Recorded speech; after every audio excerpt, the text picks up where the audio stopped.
오늘 아침 하나님께서 우리에게 주시는 말씀은 로마서 1장 11절로 12절까지의 말씀입니다. 로마서 1장 11절, 12절 말씀, 우리 마음을 같이 해서 주의 말씀 함께 봉독토록 합니다. 내가 너희 보기를 심히 원하는 것은 무슨 신령한 은사를 너희에게 나눠주어 너희를 견고케 하려 함이니, 이는 곧 내가 너희 가운데서 너희와 나의 믿음을 인하여 피차 아니함을 얻으려 함이라. 아멘.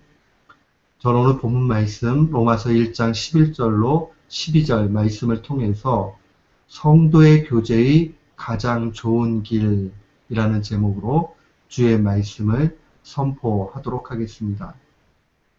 이 로마서 1장에는 특별히 사도 바울이 복음에 대해서 어떻게 이해하고 있는가 하는 것을 잘 설명하고 있습니다. 그는 이 1장에서 크게 세 가지의 그 독특한 이해를 보여줍니다. 하나는 복음이 어떤 것에 관한 것이 아니라 누구에 관한 것이다 라는 것을 명백하게 합니다. 3절과 4절 말씀을 우리가 보면 이 하나님의 복음은 한마디로 이야기하면 예수 그리스도다라는 것을 밝히 보게 됩니다. 예수님에 관한 것, 그 예수님이 바로 하나님의 복음이다 하는 것을 3절과 4절에 잘 고백하고 있습니다. 또한 그는 이 복음이 자신의 삶과는 매우 밀접하고 모든 신자에게 있어서도 이 복음은 우리의 존재 이유임을 가르쳐 줍니다. 그는 복음을 자신의 사명과 존재 이유와 연관해서 이해합니다. 1절 말씀에 보면 복음을 위하여 택정함을 입었다라고 고백을 합니다. 우리도 마찬가지죠. 우리가 살아가는 이유가 다른 여러 가지 이유가 있을 수 있지만 또 세상 사람들의 시각에는 너무 힘들고 어렵고 그러면 내가 자식 때문에 산다 이런 이야기 하잖아요. 그러나 그리스도인들에게는 더 먼저 근원적으로 우리가 존재하는 이유가 어디 있느냐, 그것은 바로 복음, 예수 그리스도 때문에 우리가 살기도 하고 죽기도 하고 존재한다 하는 것을 분명히 기억해야 됩니다. 또한 오늘 본문 말씀 내용을 깊이 묵상하면 복음이 바로 성도의 삶의 기초라는 것을 분명하게 봅니다. 성도의 참된 신앙의 교제가 바로 복음 가운데 있다 하는 것을 분명히 알려줍니다. 기독교 신앙은요, 다른 종교의 종교 생활과는 매우 다릅니다. 기독교 신앙 생활은 단순히 돌을 닦거나 또 자신을 이렇게 억제하고 훈련하는 그런 수양이나 깨달음을 얻게 하는 수행과는 근본적으로 다릅니다. 이 신앙생활의 중심은 무엇이냐? 바로 성도의 교제입니다. 이 교제라는 말을 독특하게 이 코이노니아라는 말로 이 그릭어로 그렇게 이야기합니다. 신약 성경이 쓰여진 언어로 보면 교제라는 말 속에 이 코이노니아라는 말을 사용합니다. 코이노니아라는 것은 다양한 의미로 사용이 되는데 특별히 성도 간에 서로 한마음이 되어져 이 교제하는 것, 사귐이 있는 것, 그때에 사용을 합니다. 우리는 오늘 본문 말씀을 깊이 이해하면서 이 성도의 교제가 얼마나 귀중한가 하는 것을 보게 됩니다. 이것은 바울 사도뿐만 아니라 요한 사도도 깨달은 바라는 것을 분명히 보게 됩니다.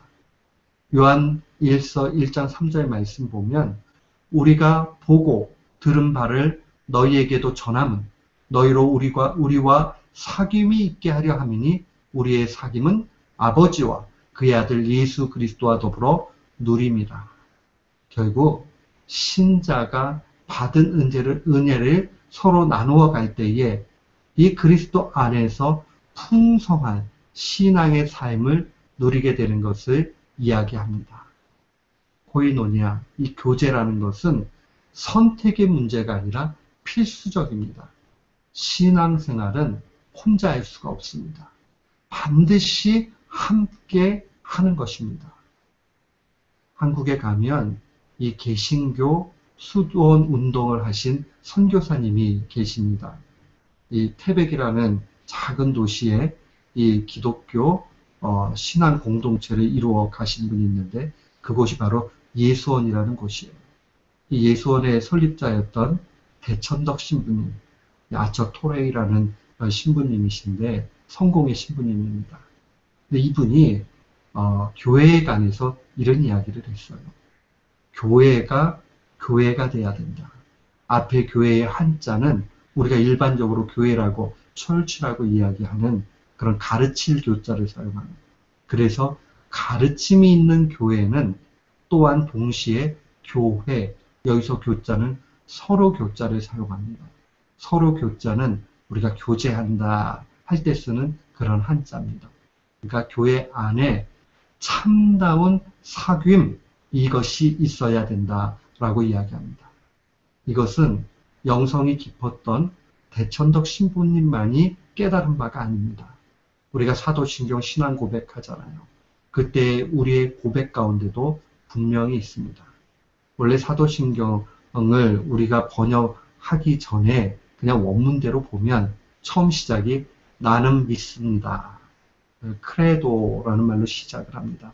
나는 믿습니다 하고 쭉 고백을 하다가 보면 거룩한 공회와 성도가 서로 교통한다. 이게 자칫 잘못하면 오해를 합니다.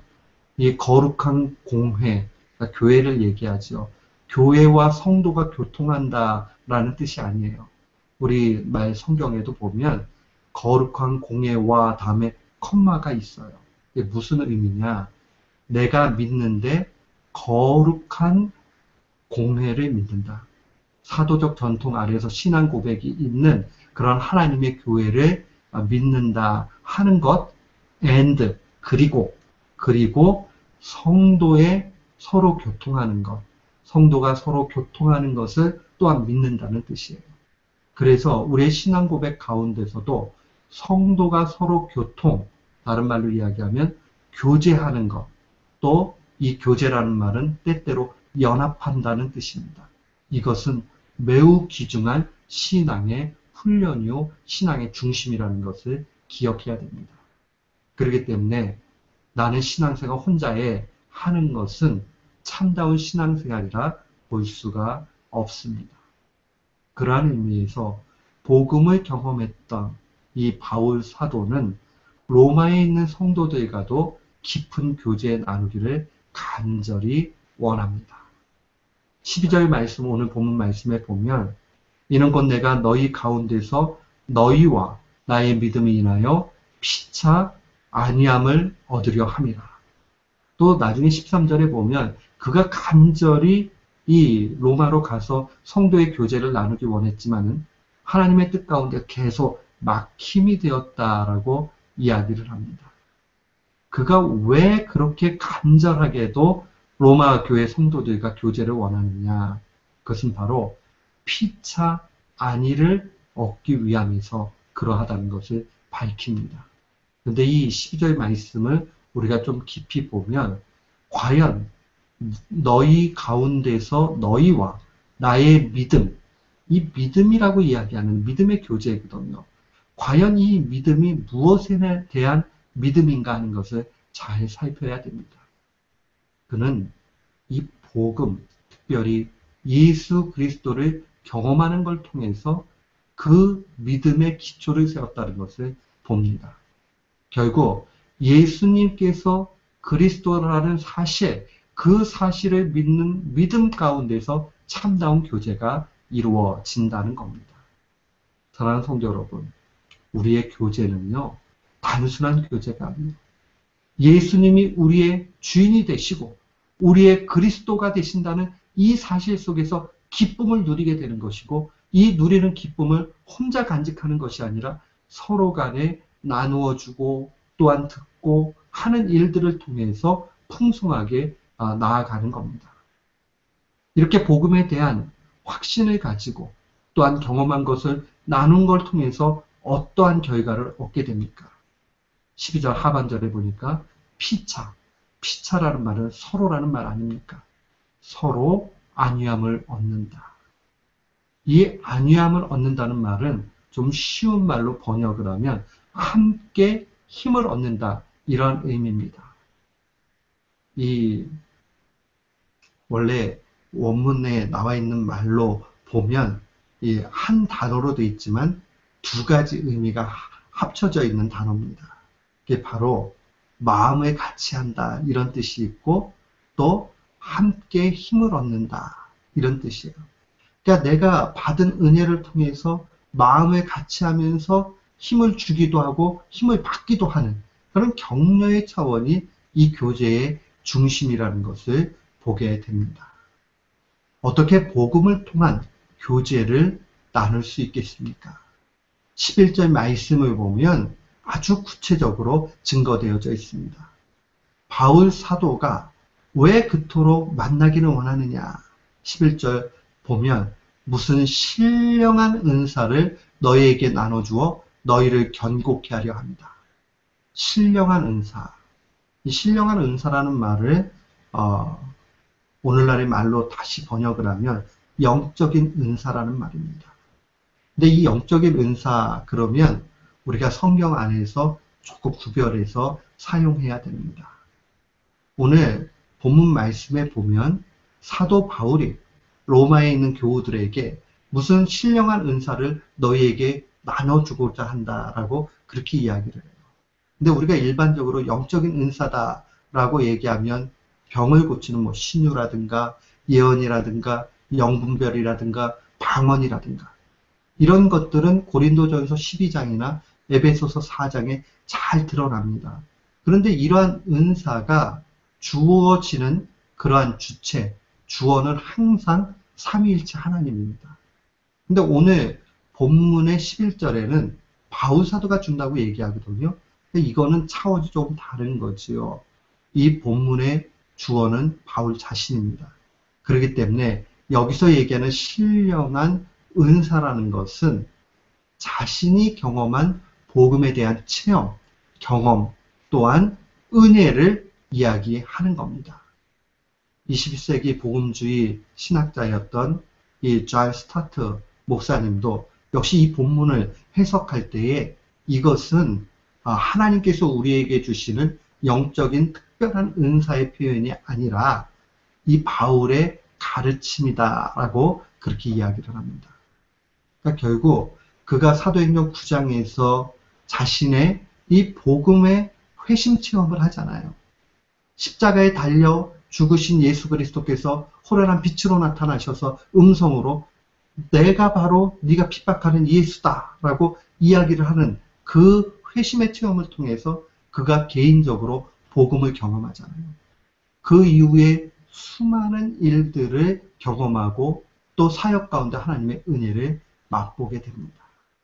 그 모든 은혜를 자신만 간직하는 것이 아니라 이 로마에 있는 성도들과 더불어서 나누기 원한다는 사실입니다.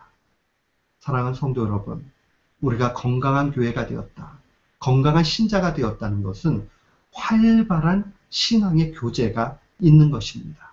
어떻게 해야 되겠습니까? 한 주간 우리가 개인적으로 경험한 복음의 능력이 우리들 가운데 아주 풍성하게 나타나야 됩니다. 우리가 예배가 끝나고 나면 또 식탁에 교제를 나누잖아요. 그때마다 테이블에서 이야기되는 그 내용들이 한 주간 받은 은혜에 대한 고백들로 풍성해야 됩니다. 우리 교회는 이 일들이 조금씩 더욱 풍성히 나타나는 것을 보게 됩니다. 자꾸 어떠한 세상의 이야기들, 가십거리 이런 얘기를 하다 보면 말하는 사람도 영적으로 침체하게 되고 듣는 이도 문제가 생기게 마련입니다. 그러나 받은 은혜를 자꾸 체험한 것을 이야기하고 하나님이 높아지시고 하나님이 주신 은혜가 풍성해지면 그러면 우리의 신앙은 건강하게 되는 겁니다. 우리가 한 주간 또 설교의 내용을 듣고 살았던 스토리도 좋고, 또 설교를 들으면서 깨달은 은혜도 좋고, 하나님에 대한 원하심에 대한 그러한 것을 우리가 알게 되는 것, 그런 것도 나누는 것이 굉장히 유익합니다. 설교가 하나님 말씀에 대한 가르침과 하나님의 원하심에 대한 선포라면, 참된 교제는 삶 속에서 이 복음의 내용을 경험하는 것입니다. 이 두 날개가 함께 날아가야 됩니다. 사랑하는 성도 여러분, 우리 교우들은 성도 그 신앙 안에서 활발한 교제가 풍성함으로 날마다 건강하게 나아가는 귀한 교우들 되시기를 주님의 이름으로 축원합니다. 아멘.